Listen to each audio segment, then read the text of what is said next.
Dear students, ये class 8 के student सिद्धांत ने मेरे पास कुछ क्वेश्चंस भेजे हैं जिन्हें सॉल्व करना है, और ये बुक है practice and more mathematics. Questions linear equations in one variable से रिलेटेड है।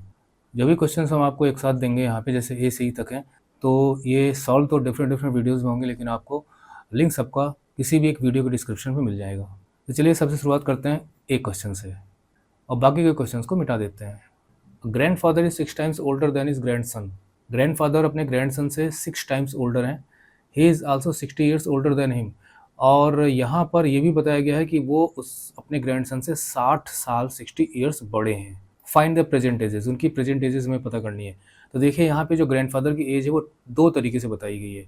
या तो आप जो ग्रैंडसन है उसका 6 टाइम्स कर दो तो भी प्रेजेंट एज पता चल जाएगी, या आप चुपचाप जो ग्रैंडसन है उसमें अगर आप 60 ईयर्स जोड़ देते हो तो भी प्रेजेंट एज पता चल जाएगी। किसकी पता चल जाएगी? जो ग्रैंडफादर है उनकी।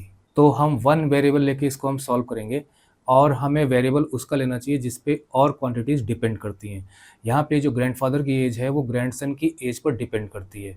तो ग्रैंडसन की एज को ही हम यहाँ पे हमें यहाँ पे एक वेरिएबल मान के चलेंगे।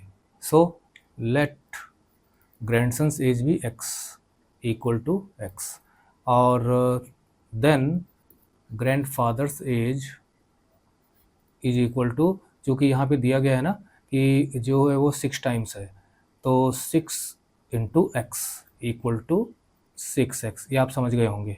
Grandfather is 6 times the age of grandson. Age of grandson is x। और according to condition of the question also, अगर आपको ग्रैंडफादर की एज निकालनी है तो आप दूसरे तरीके से भी निकाल सकते हैं। वो इस तरीके से निकाल सकते हैं आप, grandfather's age is equal to x plus 60, क्योंकि ये चीज़ इसमें दी गई है। ये दिया गया ना यहाँ पे 60 ईयर्स ओल्डर देन हिम। तो हमारे पास ग्रैंडफादर की एज निकालने के दो तरीके हैं। अब चूंकि दोनों क्वांटिटी सेम है, मतलब ये भी एज सेम है, ये भी एज सेम है, क्योंकि ग्रैंडफादर की एज है और प्रेजेंट एजेज है, तो हम यहाँ पे इक्वेशन बताएंगे। ठीक है, according to condition of the question 6s, मतलब ये जो 6x यहाँ हमने लिखा है, is equal to x plus 60। इसको हमें सॉल्व कर लेना है। तो ये बनेगा आपका 6x is equal to x plus 60, 6x minus x is equal to 60, 5x is equal to 60, x is equal to 60 upon 5। Now we will divide it, x equal to 12।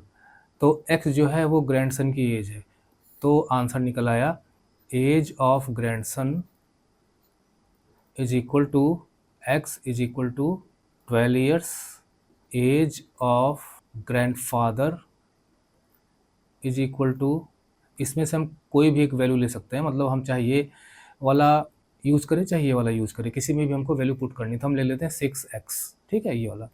तो equal to 6 into 12 is equal to 60। Now this is the answer. फिर भी अगर आपको कोई doubt है तो आप contact कर सकते हैं हमसे। अब चलते हैं दूसरे क्वेश्चन की तरफ, जो कि आप डिफरेंट वीडियो में देखेंगे। लिंक आपको वीडियो डिस्क्रिप्शन में मिल जाएगा। तो हम बी क्वेश्चन की तरफ मूव करेंगे, और इसके लिए अगला वीडियो देखिए। लिंक आपको वीडियो डिस्क्रिप्शन में मिल जाएगा।